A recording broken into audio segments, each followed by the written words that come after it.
Hi all, this is Skate, and we have a lot to cover in this video, so I'm going to try and keep the rambles to a minimum and try and go through all the changes which are coming in 4.5.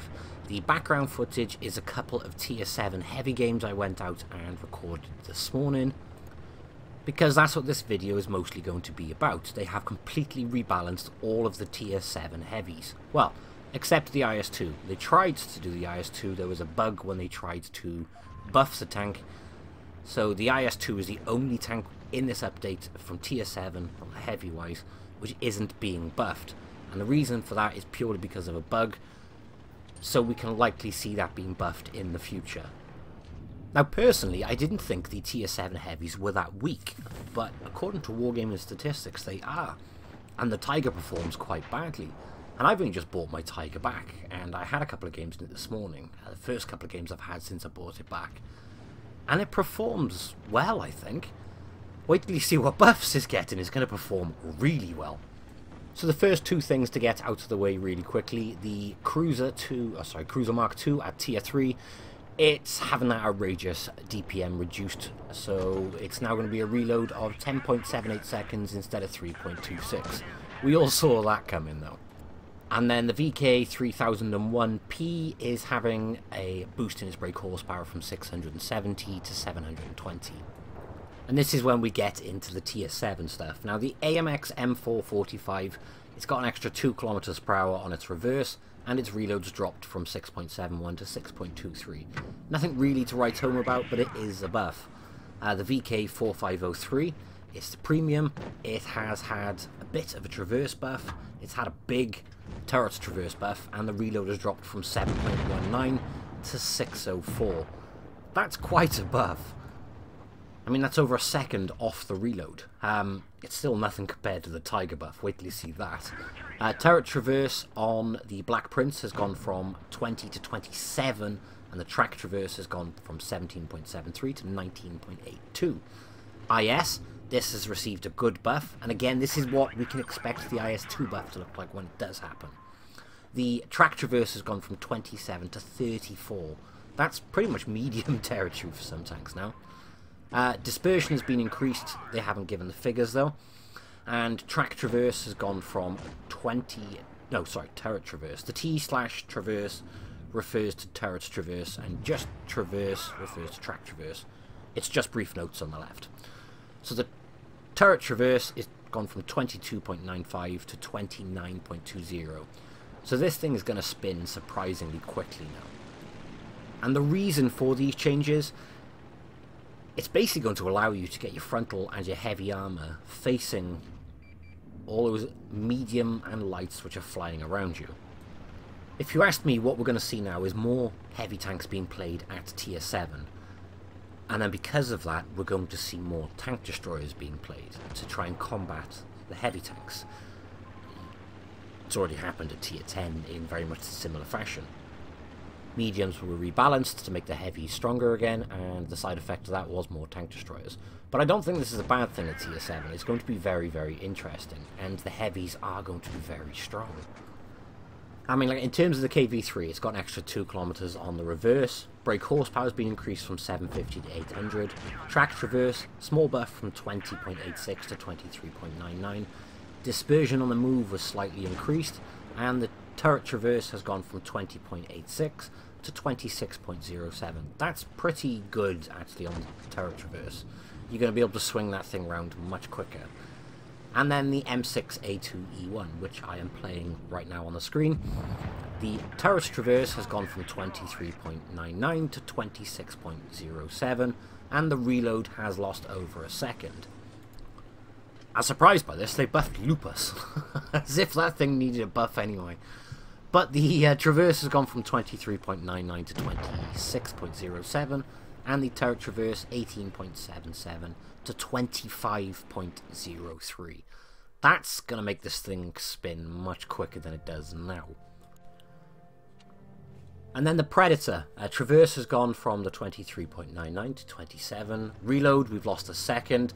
The module, the engine module, has been greatly increased in terms of hit points. That's a hidden stat, we can't see it. But also the chance of fire has gone from 10% to 5%. So that tank has improved all round, but it's still ugly, so who cares? It's only my personal opinion, but hey.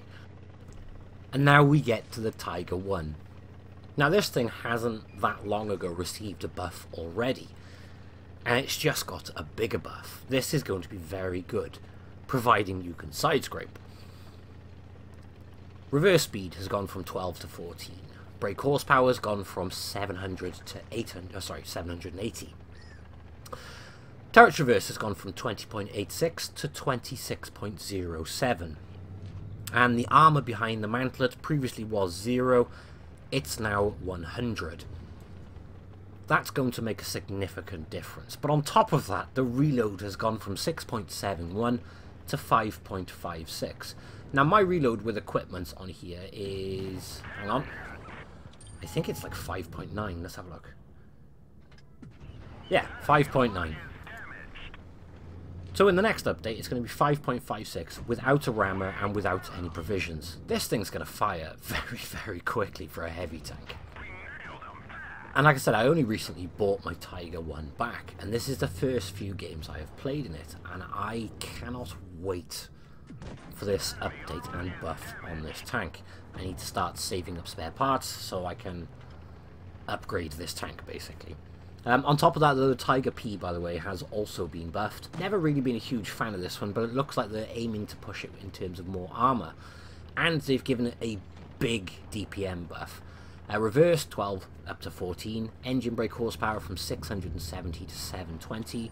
Traverse has gone from 20.86 to 21.90. That's nothing to write home about in terms of traverse. Track traverse has gone from 20.86 to 26.07. On top of that, the dispersion was increased, and behind the mantlet they've given this thing 135mm of armor. And then the reload has gone from 7.91 to 5.56. Now that's big. What they've pretty much done is give this more armor and the same DPM as the Tiger 1. Difference being is the Tiger 1 is going to be much more mobile. But I do think the Tiger P is now going to be a good tank, where previously I just thought it was very lackluster personally.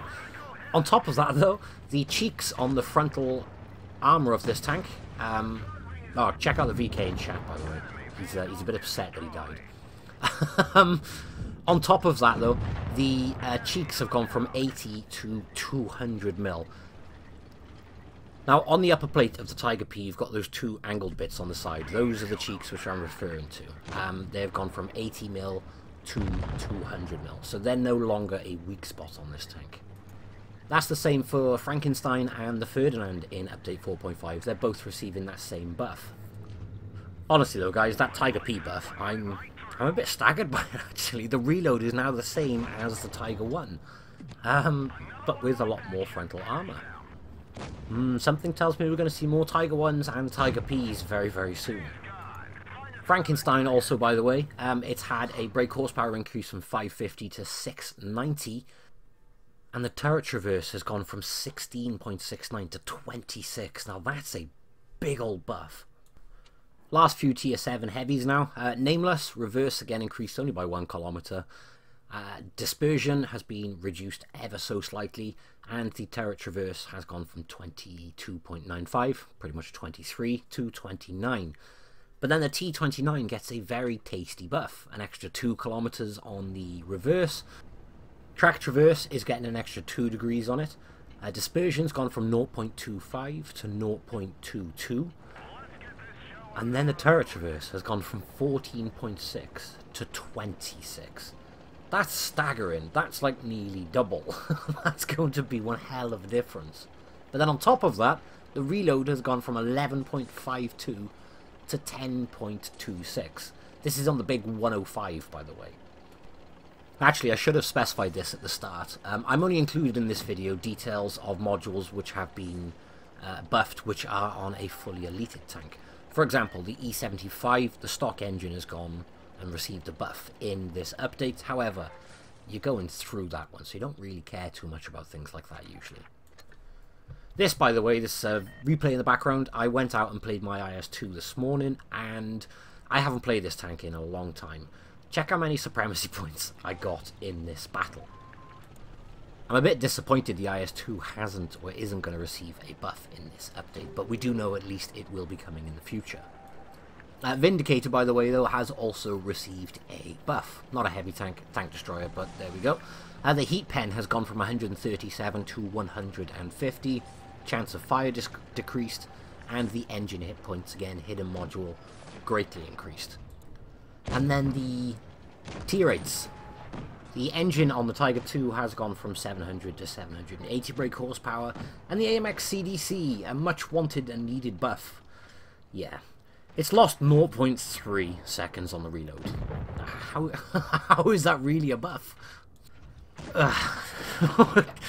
0.3 it's lost off the reload. So it's still something, but personally I think that tank needs a little bit more.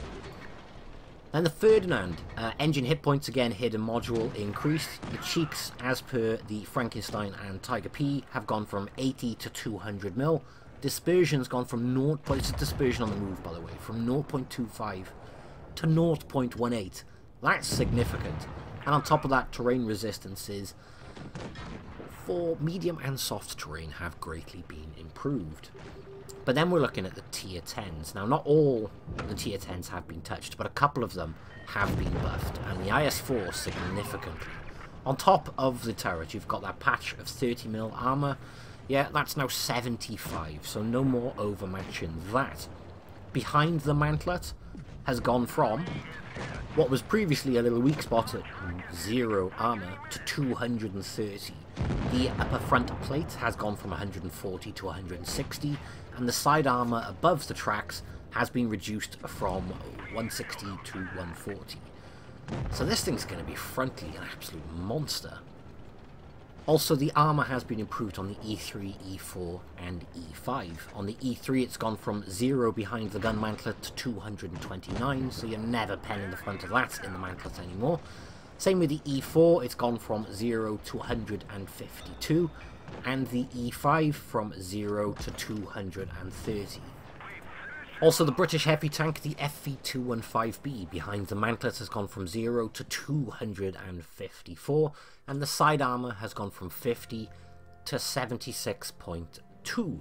This is the side armor, by the way, behind the tracks. It's the lower part. This thing should be interesting to side scrape now. And then my personal favourite of the update. They have fixed the armor on the commander's hatch on the Batchat 25T. Who in their right mind is going to wait to aim at the commander's hatch on the Batchat? It just doesn't happen. It's like, oh, I can pen that everywhere with HE, but I want that commander's hatch. I think I've been productive in this video, guys. We're like under 15 minutes, and I've covered all of the pretty much buffs in update 4.5. Pat on the back for me. I didn't ramble too much. On the note of rambling, by the way, I'm live streaming tonight for that tier 7 competition.